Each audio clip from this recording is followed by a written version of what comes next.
Hello, and I'm hoping that I'm live. I'm in Zoom. I'm doing this through Zoom so that hopefully I can share a couple of videos. My name's Janet Finlay. I am here on behalf of Reactive Dogs UK.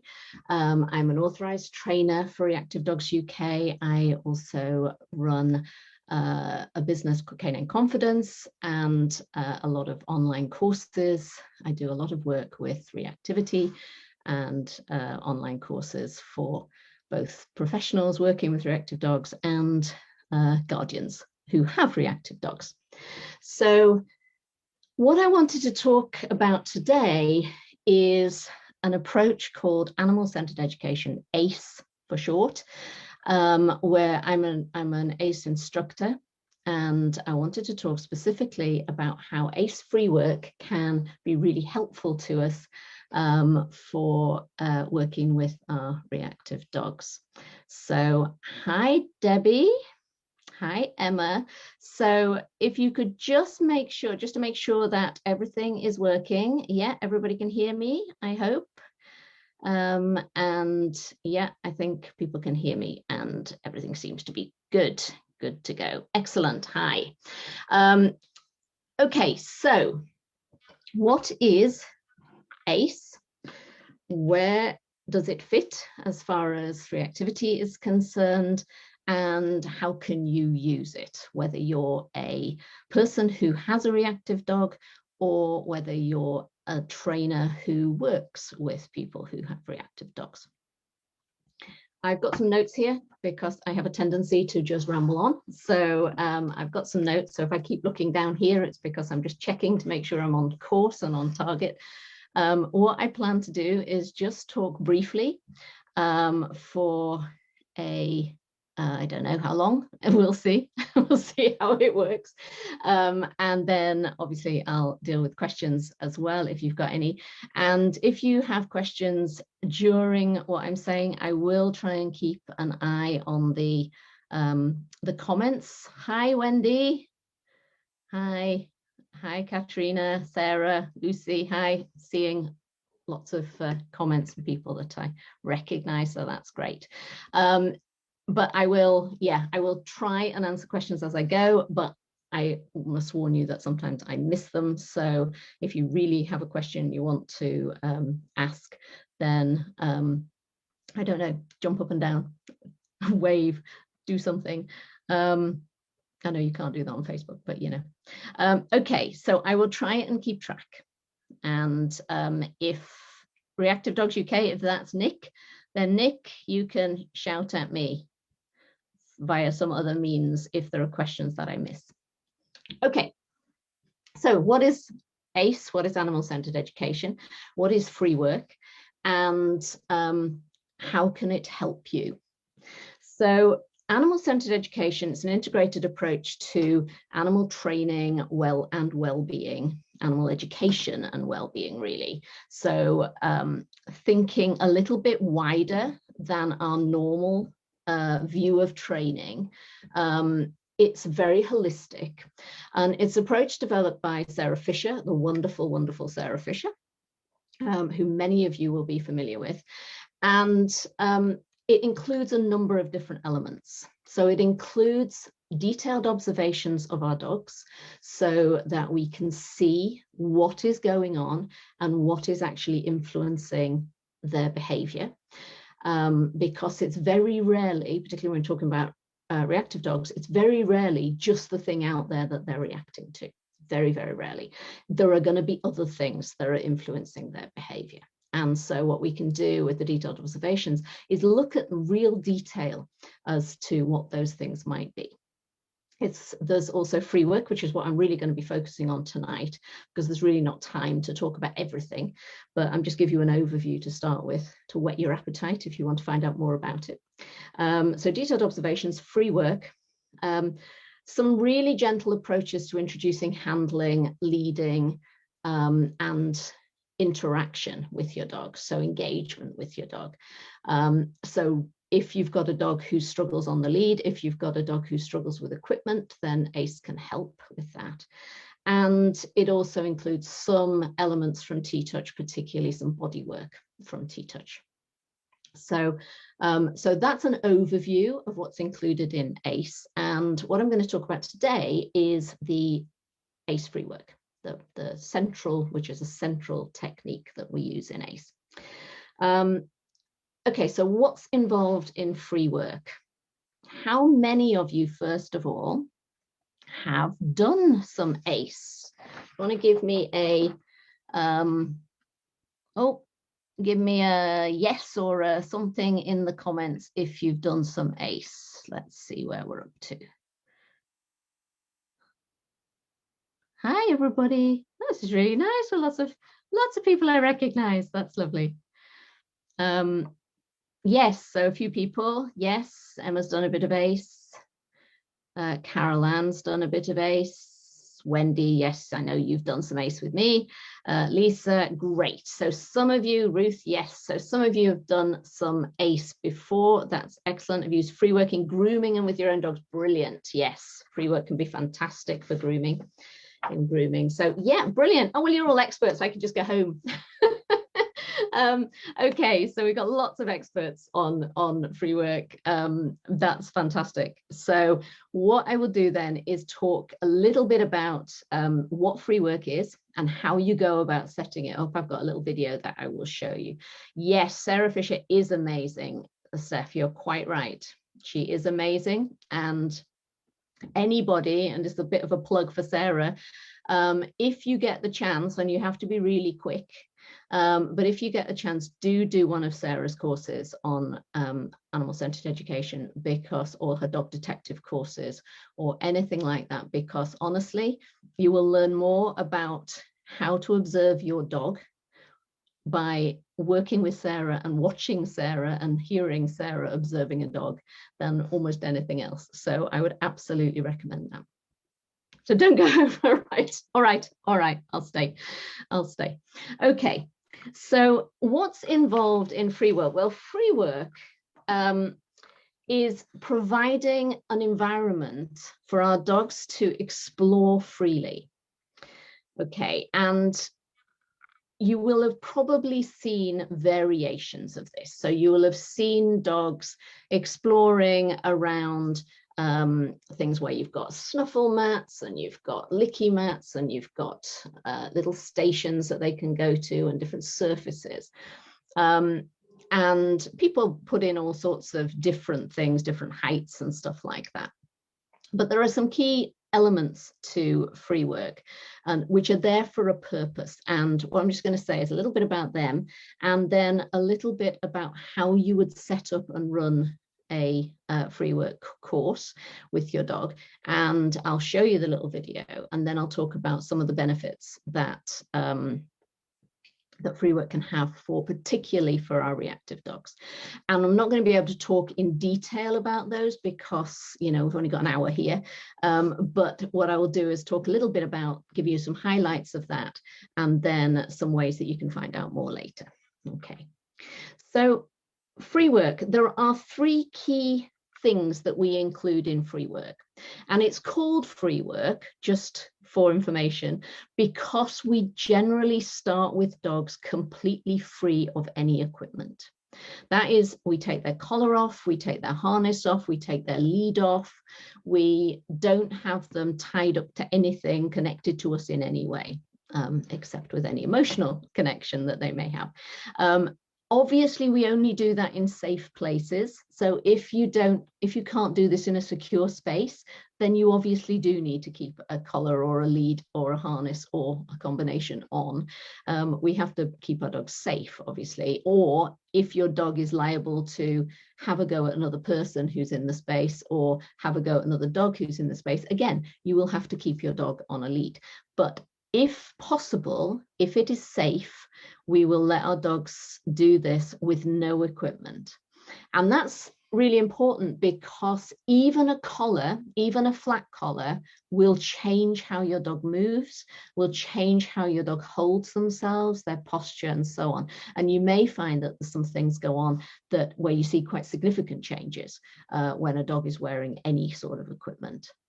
There are some dogs who will completely change the way that they move, the way that they hold themselves, the way that they interact with objects when they've got a collar on. So it's really useful to start off with nothing, and then we can gradually add the equipment back on, because obviously when we start going out and about, we need, even just for law, even if a dog's off the lead, for the law, we need to have at least a collar on or some way of holding a tag. So so we start off with it free, with the dog free, and that is why it's known as free work. Okay.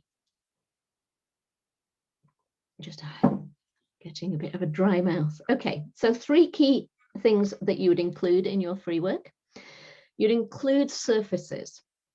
Now, what I tend to find is when people start doing free work, they get really enthusiastic about all of the fun stuff, what I would call the sensory items, the things that the dog, the puzzle toys, the licky mats, all those sorts of things. They get really set up with, let's have lots of those in the environment.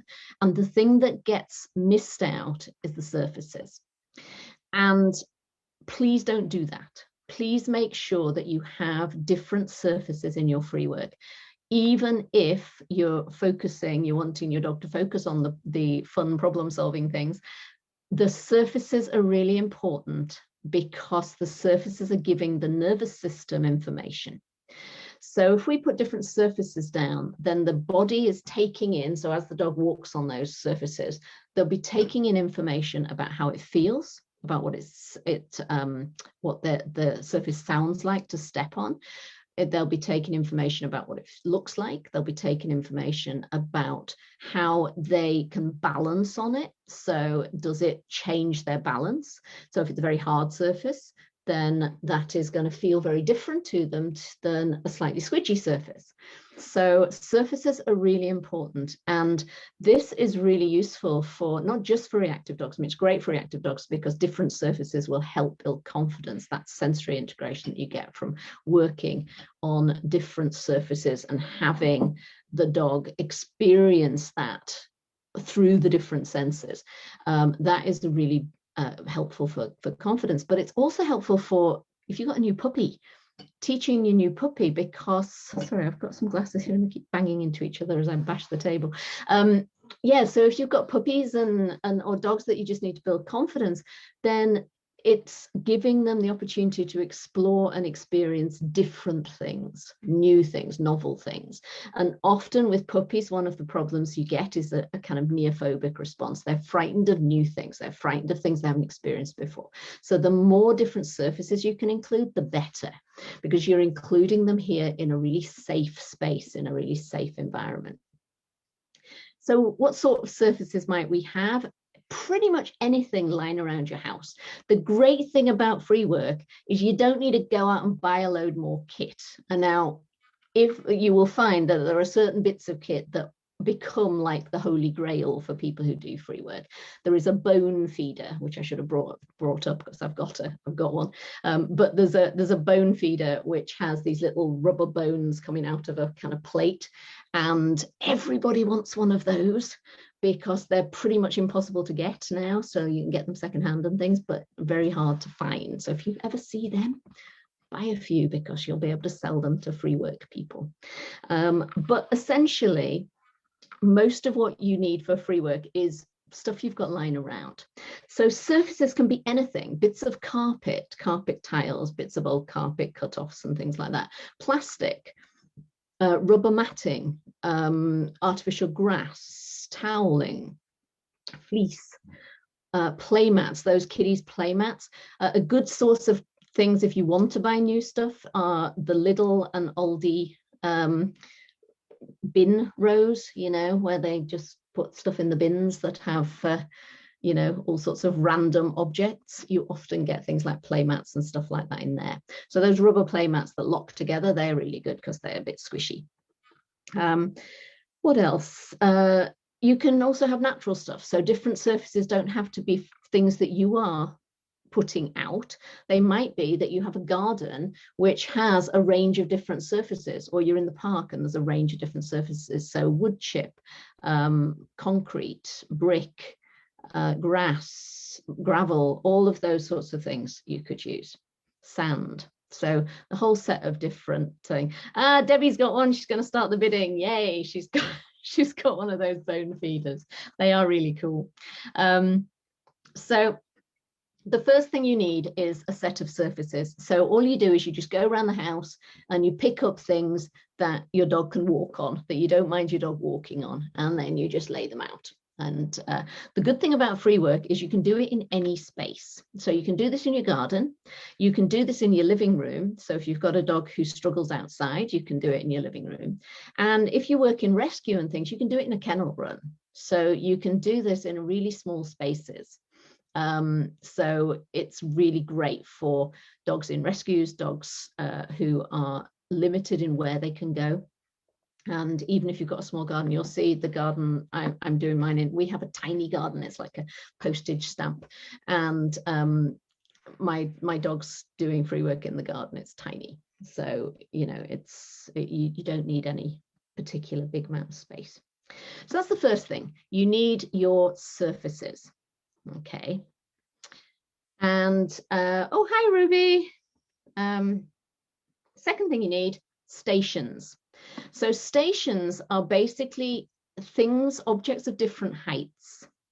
Now, why do we need different heights? Different heights will help give us information about what our dog is comfortable with. Now, obviously, they need to be relative to your dog. So you'll see in the video that I'm going to show you in a second, my two dogs, I've got a collie and a Chihuahua cross, and they do free work together because they don't have any issues with guarding from each other. So they do free work together, and I have to have some quite low stations because Otter isn't a very big dog. She's like, I don't know, about that big. But I also have some taller ones. If you've got a Leonberger or a Great Dane, then clearly your stations start a bit higher, because what you're wanting to do is look at how is your dog dealing with the different stations, the different heights of things. What is your optimal height for delivering food, for instance? Does your dog find it easier to reach something at one particular height? So if you try a range of different heights, you'll see where your dog finds it most easy to do. And that gives you information. So that gives you information about things like, well, how will I actually deliver food? What would make it easier for my dog if I'm delivering a treat? What height would be good for that? What height might it be good for my dog to eat from? Because when our dog has to stretch, either stretch up or stretch down, that can actually be quite difficult for some dogs, particularly if they're stiff in other parts of their body. So what we're doing here is looking to see, well, how is our dog handling different heights? The other thing about stations is that we can use stations later on when we start moving outside and taking this on the road with our reactive dogs. We can use stations as a way of getting our dog to move from A to B. So getting our dog to actually move in a particular direction. And I'll mention that a little bit later on, but we can actually teach our dog that they can move from one station to the next station, that we can actually engage them, and that they're looking for the next station. And if we've got that, then we can actually create portable stations and take them with us on walks. And that can help us if we're needing to keep our dog's attention and so on. So that's the second thing, is stations. And then the third thing are the sensory items. And these are the things everybody loves. So everybody, you know, loves to have their dog doing these things, and they can make really complex puzzles. What I would say is, don't make them too complicated to start with. If your dog, and particularly if your dog isn't used to doing this sort of thing, then just have one or two things. Don't make it too complicated. Obviously, if your dog's really good at problem solving and stuff, then you can put all your problem solving toys, or you can use a range of different ones. But have a few, don't have hundreds, have a few, and have some different ones. So snuffle mats are great, because, or something similar, you can create a snuffle mat out of, you know, scrunched up towels and things like that. Something where they have to snuffle around in the material to find treats. Another thing that you can use is licky mats or something that they can lick from. So it doesn't have to be a licky mat. It could be licky bowls. It could be a rubber mat that they can lick off. It could be just stuff smeared on the side of a station, but something that's actually exercising their jaw, something that's getting them licking is really good, because licking is a great thing for calming and so on. And then the other thing is things like ball pits are great. So you'll see example in the video I'm going to show you of a ball pit, which is just basically a trug with screwed up paper in it, and you put some treats in that. So what you're doing is creating a little area with a range of these things. As I said, start off with just a small number of things, maybe half a dozen things, and let your dog get used to that. And then you can expand it and start off in a relatively small area, and then you can expand out from there. Because what we tend to find is that people go overboard with this. So they kind of go crazy with it. And the licky bowls, licky bowls. Okay, yeah, they do that as well. So yes, so having a few things in a small space is an easier place to start than having it spread all over the garden and 3 million different things. Okay. So let me just go to the questions. Is it familiarity that helps with stations? Yes, you're basically teaching them to look for a station, that stations are something that are valuable to them. So because we've got stations and stations are visible, you can take things. I use those little squishy bowls, the bowls that bowls, not balls, the bowls that you take for camping. Does that make sense? So that you have those little silicone bowls that go flat. I'm trying to think what they're called. Collapsible little bowls, and you get a few that clip onto your belt, and then you can just take them out with you. They're very, very light. Send a pic. I'm not sure what one is. There's one in the, I think there may well be one in the video I'm going to show you, but if not, I'm sure we can send you one. Silicone ice cube trays. Yeah, perfect, from TK Maxx. Yeah, perfect. So anything like that, really, really helpful. So what we're doing is we're going to set this out, and then we're going to prime it with food. And the food we want a range of different food. So we want food that is easy to eat, crunchy little bits of food that's easy to eat, or tasty little bits of, something like chicken or something that's easy to eat, that you can spread around the place. You also want sticky food, so something that they need to lick. So something like peanut butter, pate, cream cheese, those sorts of things. And then the third thing is to have bigger treats that they need to chew. Now, I haven't got that on the video, because that is the one thing that my dogs might squabble over, is if there were big chews and they both go for it at the same time. So I haven't got those. But what you would have, perhaps if you were just working with one dog at a time, might be to have something where they have to actually get it in the back of their jaw and really crunch, because again, they're exercising their mouth. So what we're doing is we're spreading that out. We're putting that over in the different areas, and then we're also putting it in between. So we want to make sure that there is free food to get as well. So they can get food without stepping on anything, without putting their head into anything, without going on to anything. They need to be able to get food freely, as well as by going on to things. So this is not about luring dogs onto surfaces or things that they're concerned about. It's about offering them free choice about what they do. And it needs to, so you need to have food everywhere for it to be free choice. Because it's not really free choice when you say, well, if you go on here, you'll get food, and if you don't, you get nothing. That's not really free choice. That's mean. So free choice is, if you go on there, you get food, and if you stay off it, you get food. That's free choice. So we give them really genuine choice. And then the last thing you must have is water. So at least one bowl, ideally 2 bowls, so that they can access that within the free work. So don't put it right over on the side so they have to leave the area or turn their back on people. Just have that in amongst the free work.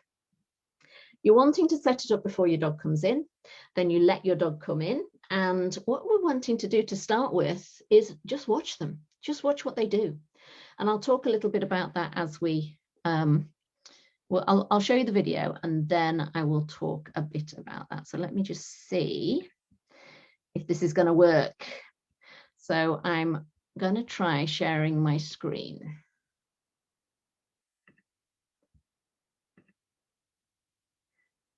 Okay, so let's just see if you are now seeing a video. Are you now seeing a video? It's a bit of a lag, so I'll just see if I get some responses to say you're seeing the video. I'm not playing it yet. Oh, I appear to, no, I haven't frozen.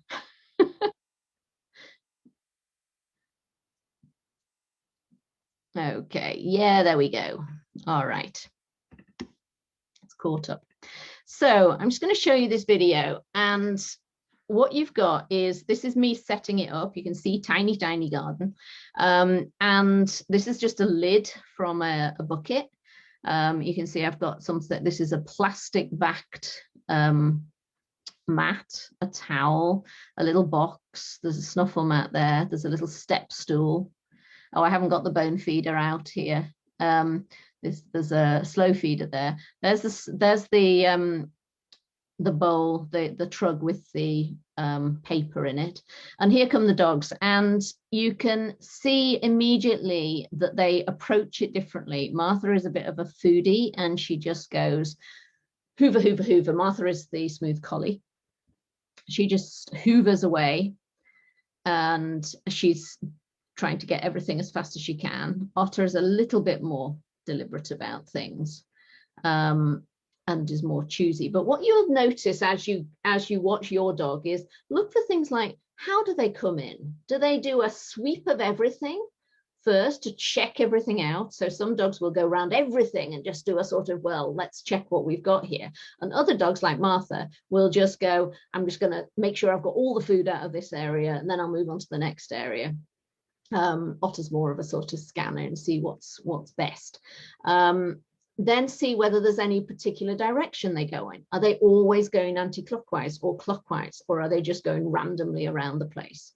Have a look at the way they move. You'll see as Martha moves, she's a bit arthritic in her hindquarters, and you'll see as she moves, she's got a little bit of what we call a wet nappy walk, a bit where, you know, she's a little bit kind of as if she's got wet knickers. And you'll see that her right leg there is a little bit labored in the way that she moves as she balances herself. So you can start to see things about our dogs. Now, I haven't taken Martha's collar off. That was my mistake. I just didn't do it. Otter never wears one at home anyway, so I didn't do that. But you can see them. You can watch what they do, watch which things they choose to go to. Okay, so that's that. Let me stop sharing that. Okay, so what you are doing is looking to see what your dog does. And I can't go into all the details of what we're looking for and all the different, because that is a whole course in itself. But the sorts of things that you might notice, the direction your dog goes around the course is interesting. Do they enter the room really quickly like Martha did, like bull in a china shop type quickly? Or do they come in? Are they a bit cautious? Are they not sure about stepping on things? Are they rushing around, and or when they go to access something, are they trying to avoid stepping on something? When they're engaging with something, do they engage their entire body with it, or are they kind of leaning into it and their back end is just kind of holding them up, as it were? Can you hear your dog's breathing? Can you hear them sniffing? Can you hear when their footfall, and is it even? Can you hear if they drink? How noisily are they drinking? So there's lots of things that you can see. Do they place their feet square, or are they kind of a bit all over the place? Do they roach their back? Is their back sort of arched in the middle, roached in the middle? Do their legs cross when they move? Are they a bit stiff and wet knickery like Martha was? What's their tail position? What's their ear position? There's a whole set of things that we can identify. Now, all of that is, so that I knew somebody would ask that. What does it mean? Okay, let's come back to that one in a minute. So I have two dogs, one reactive, one not, never reactive with each other. Should I start them both together or work them separately? If there's no food issues, you can work them together. If you want to be able to just see them and watch them individually, and they're not going to get upset by one being taken away from the other, work them individually. Try both and see what happens. Really helpful reminder of the principles of free work. Yes, absolutely. Just want to use their kibble and nothing else. I would recommend that they use some other stuff as well, because one of the things that's kind of useful is to find out, well, what is your dog's choice?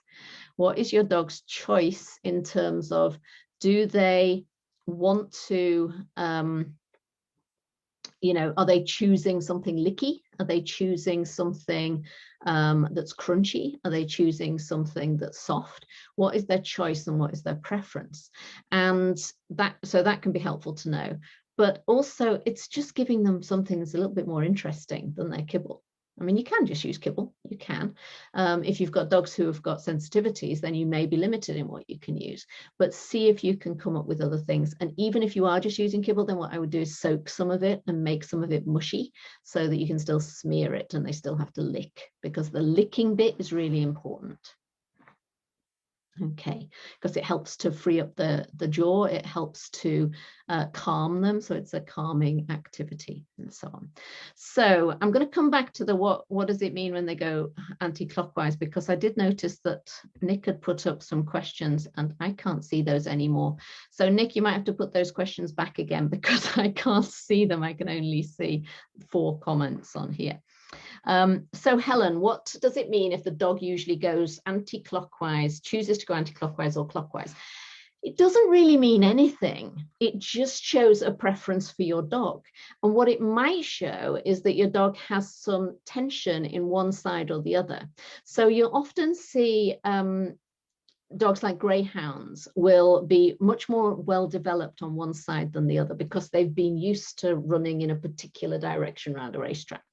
And you may find that if a dog chooses to go one way rather than the other, if they're deliberately choosing not to go the other way, it may be that they find that difficult.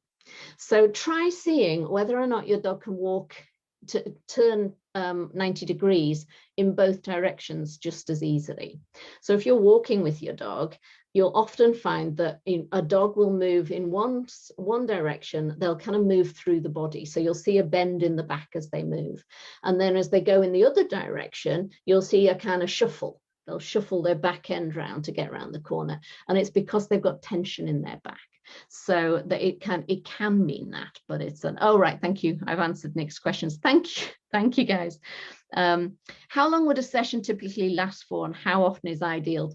How often? As often as you want. So you can do this daily if you want to. You can do it multiple times a day. You can do it a few times a week, whatever you and your dog want to do. If you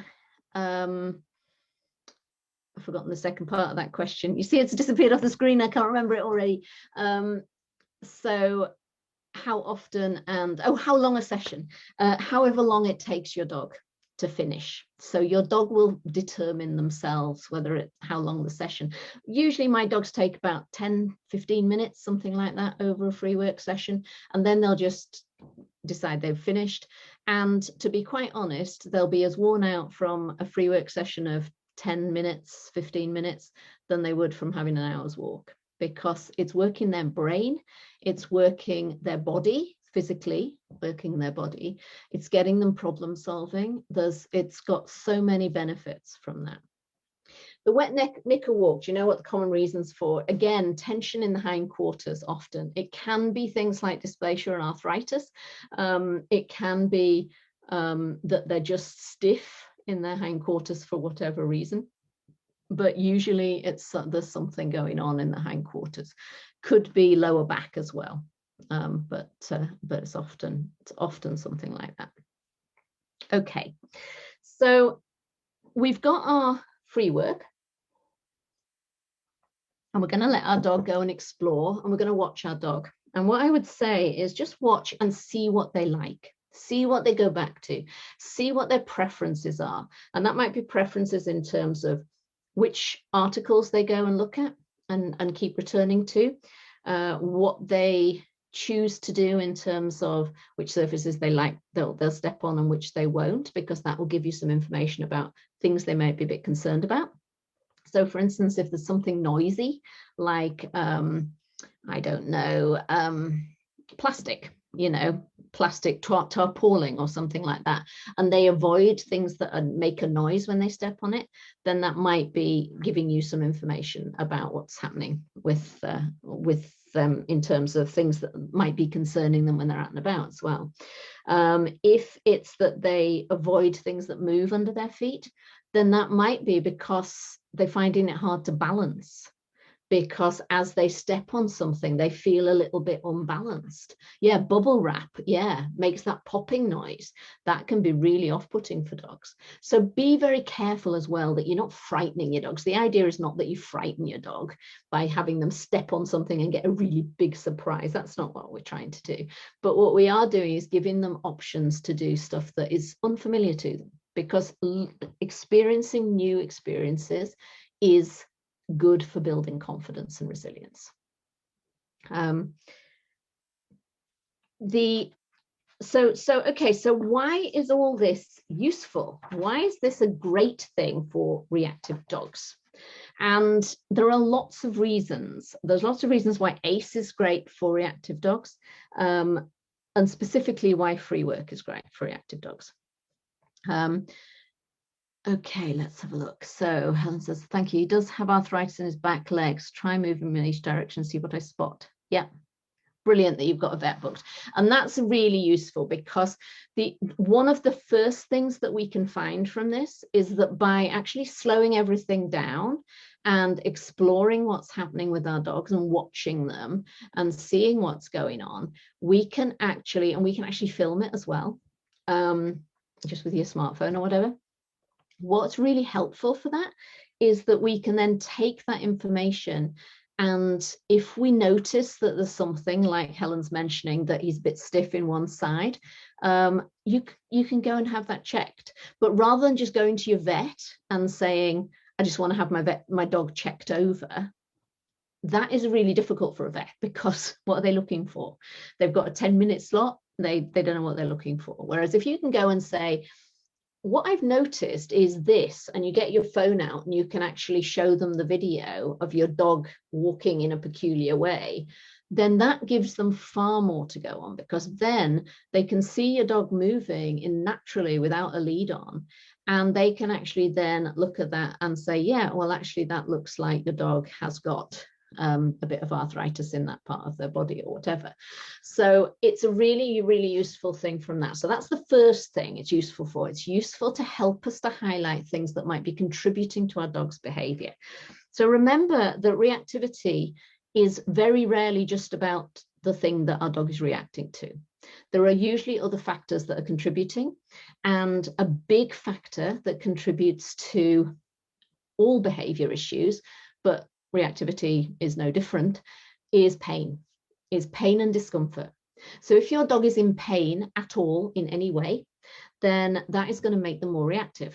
If you think about it, if you're in pain, I can guarantee you're more reactive. I know when I'm in pain, I'm like a bear with a sore head. I don't want to talk to anybody. And your dog is going to be more reactive if they're in pain. So if they have something which they're uncomfortable in the way they're moving, they're going to want to be protective of that part of their body, but also they're going to just be more generally sensitive. And so if we can do what we can to reduce pain, it might be pain that's musculoskeletal pain. It might be gut pain. So that's another thing to bear in mind. If they're experiencing issues with their gut, might be other pain in other parts. But be aware. So see if you notice anything that gives you a hint that perhaps your dog isn't as comfortable as they might be. So that's the first thing. Second thing it gives us is a fantastic activity to do at home on all those days that we all have where we think, you know what, I am just not up for a walk today. So when we've got a reactive dog, we often, don't we, often feel some, well, I say often, depends on how reactive our dog is, but sometimes I can guarantee all of us have that feeling of, I really don't want to go for a walk today. My dog's not up for it. I'm not up for it. Had a stressful day at work, if you go into work at the moment. My dog's had a bad experience yesterday. I want to stay at home today. You know, whatever it is, we sometimes want to have a day off. Yeah. And what is great is to do some free work in that time off. Because as I say, it's pretty much like having an hour's walk. A 15-minute free work session will satisfy your dog. Okay, so we've got free work help to identify elbow dysplasia in a 5-month client reactive dog. Physical exam was fine, X-ray, so fine, dog was given the all clear, pushed for specialist referral on the CT scan, showed elbow dysplasia, operated the next day, wouldn't have found without free work. Fantastic. Thank you so much for sharing that, Lorraine. That is so useful and so interesting.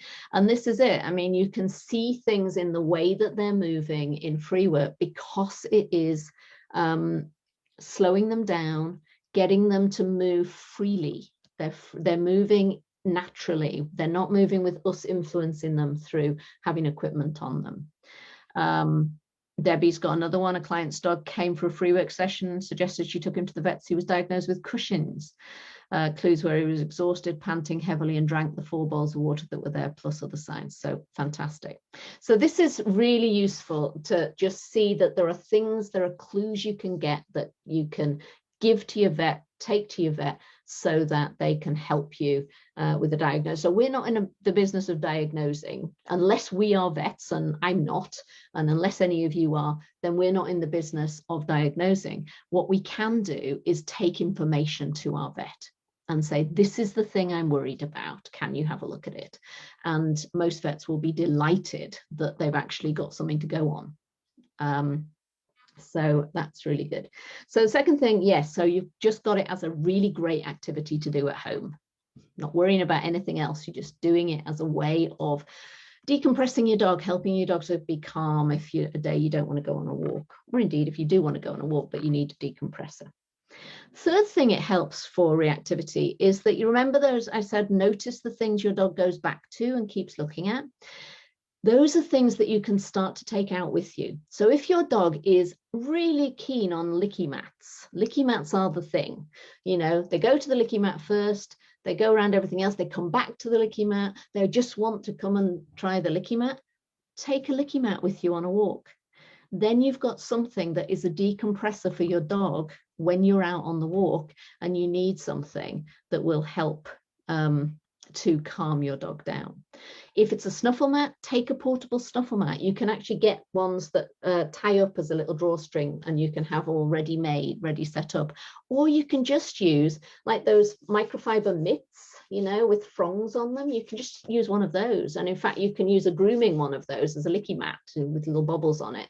And then you've just got something that's like a glove that you can stick in your pocket and take, and you've got a portable version of the thing that they like. Okay, so that's a really useful thing to have. As I said earlier, it builds confidence through, because they're engaging with novel objects and novel surfaces and things like that. So it's building confidence. And then there are some other things as we get more into it. We will start working with, there's a game called the counting game, which is one of Chirag Patel's games that we use in a particular way in free work. I'm not going to have time to go into that, but that gives us a different way to engage our dog. And as I mentioned, you can then use that combined with your stations, and you can take those out front on your walk. And so those situations where you need to move your dog quickly out of the way of something, you can use your counting game, you can use your stations to do that. You need to keep your dog entertained with something on a walk, because you're letting somebody walk past you or something like that, you've got little stations that you can use. So there's lots of stuff that we can do with that.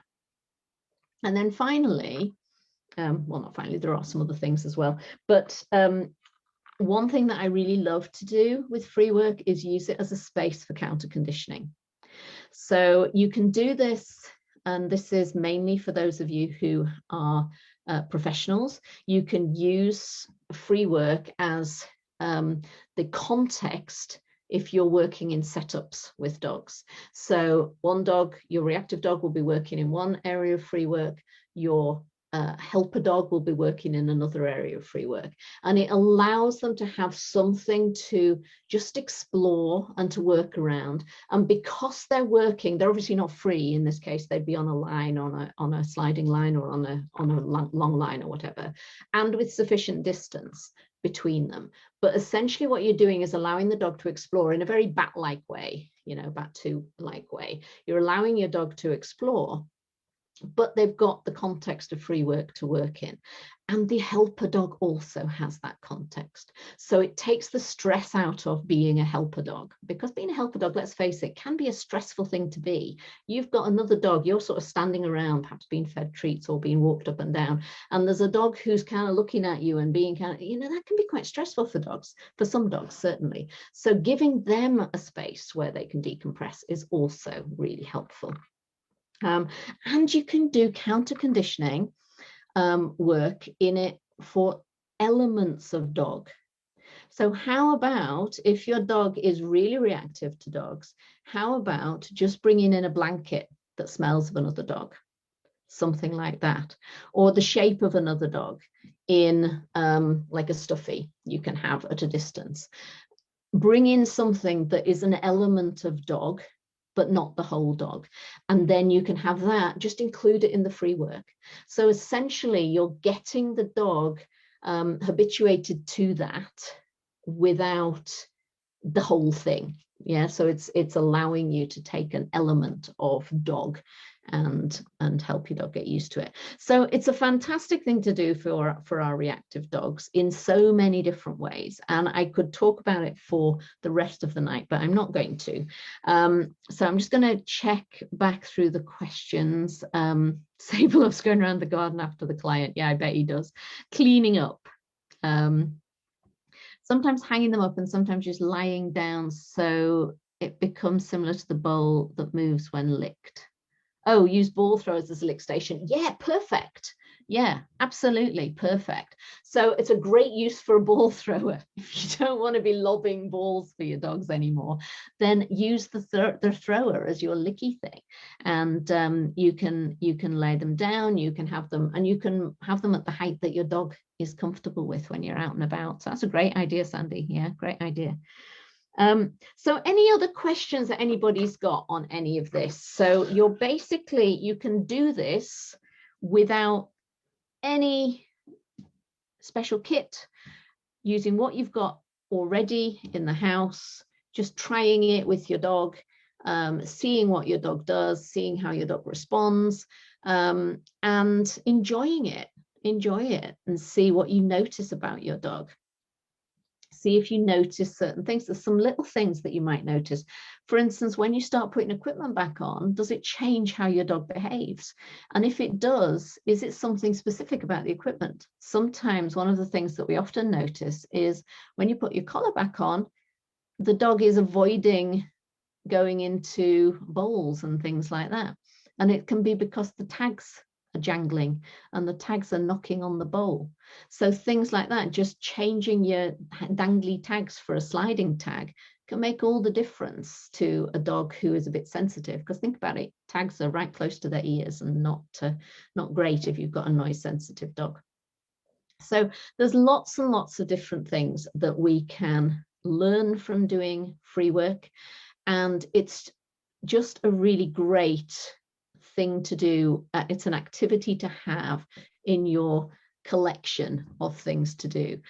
I call it enrichment in overdrive. It's like, enrichment on steroids, and it's a great thing to do.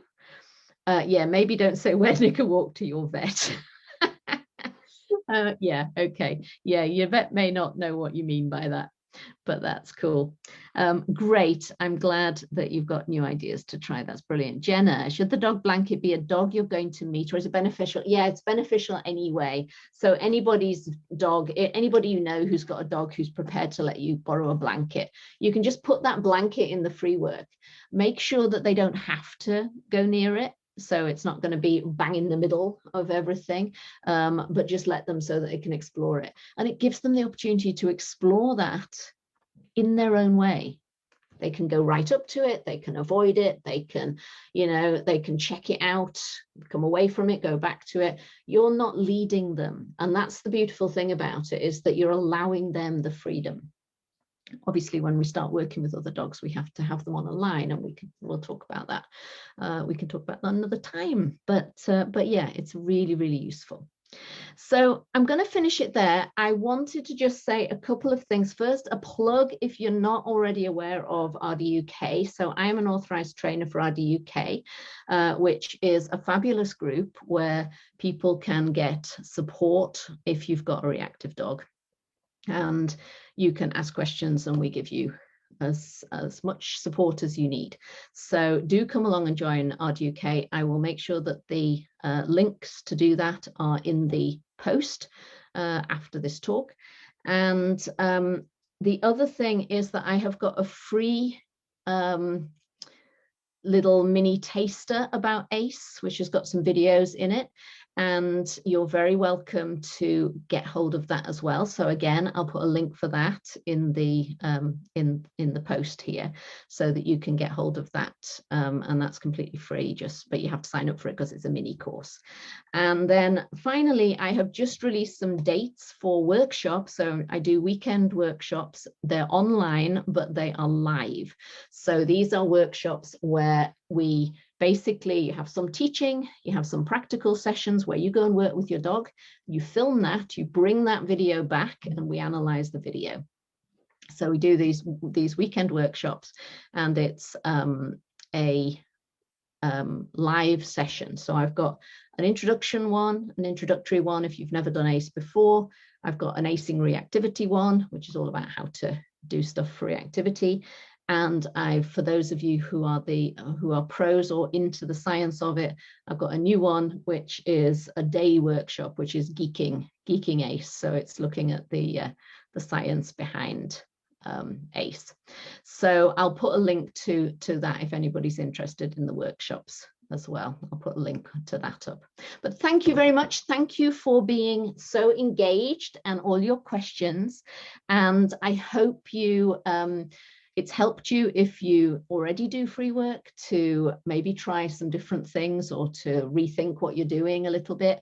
And if you haven't done free work, it's given you a bit of insight into why you might want to, and getting going with it. It's so easy to get going with it. Oh, Leslie, you missed it. It's all right. It's all recorded. You can watch it later. Nice to see you. So yes, thank you all very much, and I will I'll leave it there. Okay, thanks a lot. Take care. Bye. Now I've got to say, oh, hang on a minute. I'll say that, and then it take me 3 hours to actually find the so I've got to stop it in Zoom, I think. Okay. Right. See you then. Bye.